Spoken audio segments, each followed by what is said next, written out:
Italy's banks are at a crossroads.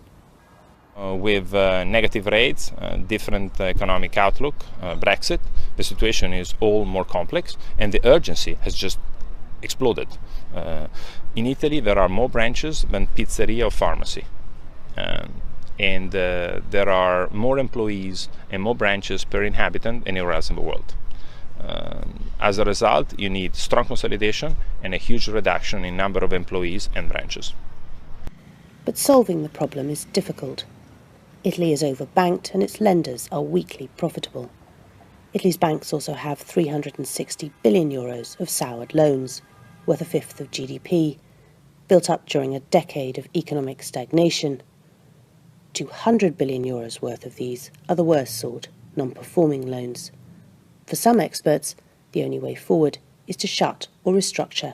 I think it will be difficult to escape this painful but necessary step if the situation of the Italian banking system is to be restored to soundness, and that's really important for Italian growth. One of the key reasons why Italian growth is so low and has been so low in the past few years is the bad shape of the banking system. So you need a consistent approach to get back to a sustainable growth track. Shutting banks, though, is a political nightmare.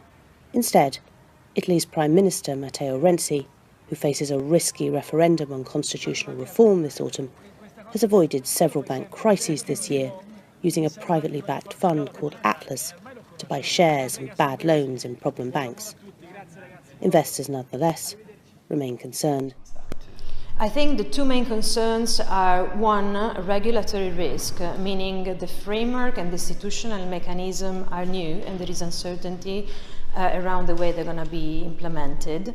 And second, the stock of non-performing loans linked to the judiciary system. So basically the stock is one of the highest in the world. Second, this is not plain vanilla non-performing loan, real estate non-performing loans, but corporate SMEs. And third, our judicial system is overly bureaucratic and uneven across courts. Investors are most urgently needed to pump €5 billion into Monte dei Paschi di Siena, the world's oldest bank and Italy's third largest by assets. Monte Paschi emerged the worst loser from European stress tests this summer, despite raising €12 billion since 2008. If the latest capital raising fails, European regulators could insist the bank is bailed in, which would mean investors and savers losing money. And Monte Paschi is not the only bank raising concern.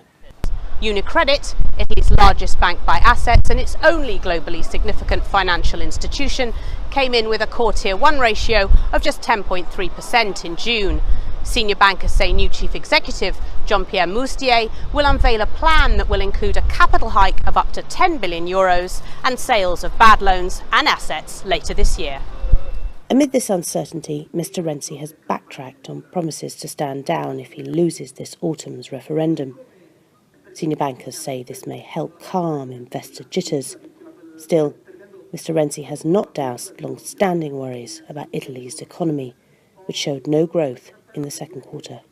The Italian growth is certainly disappointing compared to the rest of the euro area. We have the same interest rate, the same exchange rate, the same oil prices, the same risks about Brexit and so forth. So really this suggests that the problems of the Italian economy are really still there. It will take longer to address them, and the reforms need to be probably much deeper than what the government has done so far.